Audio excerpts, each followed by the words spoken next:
বিশ্বের এমন এক স্থান আছে যেখানে নাকি হাওয়া, মাটি, জল সব কিছুই অদ্ভুত। জাহাজ হোক বা বিমান, সবই নাকি এখানে হারিয়ে যায়।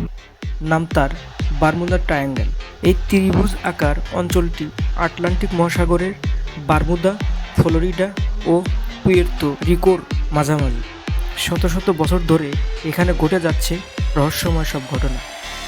1945 সালে ফ্লাইট 19 নামে 5টি যুদ্ধবিমান একসাথে হারিয়ে যায়। পাইলটদের শেষ বার্তা ছিল, সব দিকই অদ্ভুত লাগছে, সব কিছুই ঠিকঠাক কাজ করছে না।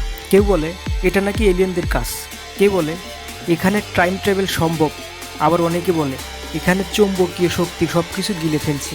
আপনি কি মনে করেন, বিজ্ঞান না ভৌত শক্তি? বারমুদা ট্রায়াঙ্গেলের রহস্য এখনো কি অমীমাংসিত থাকবে? অবশ্যই কমেন্টে জানাবেন।